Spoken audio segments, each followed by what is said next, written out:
Praise the lord. ક્રિસ્મા ભાઈ બહેનો, દિવ્ય દયાના દિવ્ય સંદેશમાં તમારું સ્વાગત છે. એપ્રિલ 14મી તારીખ. આ સંદેશ હમણાં તમારા સૌ માટે વિશે પ્રાર્થના કરું છું.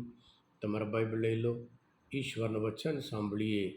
યોહાનનો ગ્રંથ 3 અધ્યાય 7થી 15મી કલમ સુધી.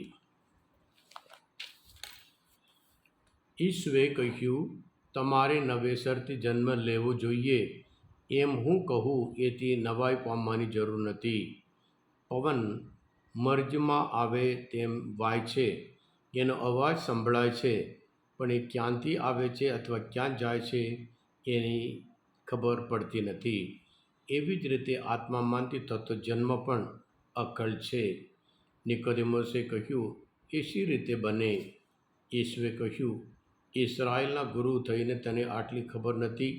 હું તને સાચે સાચ કહું છું, અમે તો જે જાણીએ છીએ તે કહીએ છીએ, અને જે નજરે જોયું છે તેની સાક્ષી પૂરીએ છીએ, પણ તમે અમારી સાક્ષી સ્વીકારવા તૈયાર નથી.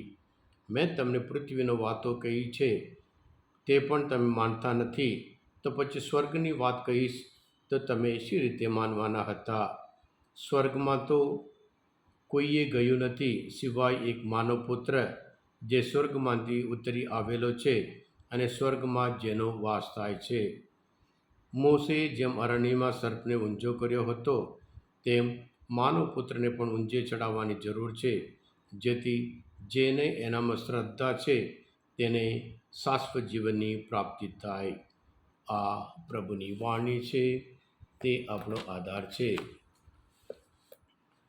ખ્રિસ્તવાલા ભાઈ બહેનો, નિકોદેમસ સાથેના જે વાત ચાલુ છે, પ્રભુ એને સમજાવે છે. પોતે ધર્મગુરુ હતા, આગેવાન હતા, પણ ઘણું બધું એ સમજતા જ નહીં. એટલે પ્રભુ એમને સમજાવે છે, નેચરલ લાઈફ એટલે કુદરતી જીવન કે અલૌકિક જીવન કે સુપર નેચરલ લાઈફ, બંને એ ઈશ્વર પાસેથી જ આવે છે. પ્રભુ એનો દાખલો પણ આપે છે. જેવી રીતે પવન આવે છે, ક્યાંથી આવે છે ખબર પડતી નથી, અને ક્યાં જાય છે એ પણ ખબર પડતી નથી. એટલે પૃથ્વીની જે વાત છે એ લઈને જે જોઈ શકતા નથી એની વાત પ્રભુ ઈસુ સમજાવે છે. હા કૃષ્ણમાલા બે તબેનું ઉત્પત્તિના ગ્રંથમાં 2 અધ્યાયમાં 7મી કલમમાં ઈશ્વરે જ્યારે આદમને પણ ત્યારે હૂંફ મારે છે, એટલે ત્યાં એને જીવન આપે છે. એને જીવન બક્ષે છે. કુદરતી લાઈફ કહેવાય, નેચરલ લાઈફ કહેવાય, કુદરતી જીવન. અને એવી જ રીતે જે આધ્યાત્મિક, જે અલૌકિક જીવન પણ એ ઈશ્વરની ભેટ છે. એટલે જીવન બંને, કુદરતી જીવન હોય, અલૌકિક જીવન હોય, એ હંમેશા એ ઈશ્વરની ભેટ છે. એટલે આ અલૌકિક જીવન દ્વારા આપણે ઈશ્વરના સંતાન બનીએ છીએ. હા કૃષ્ણમાલા ભાઈ બહેનો, પ્રભુ ઈસુ આજના શુભ સંદેશ દ્વારા એમને સમજાવે છે. રણમાના ગ્રંથમાં 21મો અધ્યાયમાં 7થી 15મી કલમમાં આપણને જોવા મળે છે, જ્યારે ઇસરાયેલ લોકો મિસ્ર દેશમાં આવતા હતા અને બડબડાટ કરતા હતા, અને ઈશ્વર ગુસ્સે તેને ત્યાં સાપ મોકલે છે. એટલે સાપ કરીને ઘણા બધા મરી જાય છે.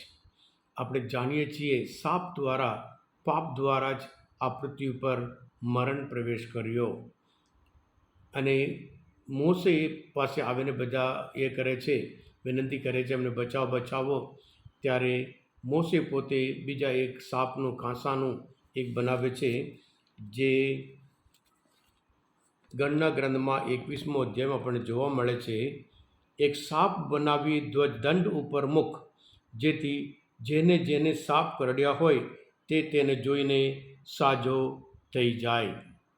જેવી રીતે સાપ જોઈને, કાંસાના સાપ જોઈને એ લોકો સાજા થઈ ગયા. અને એવી જ રીતે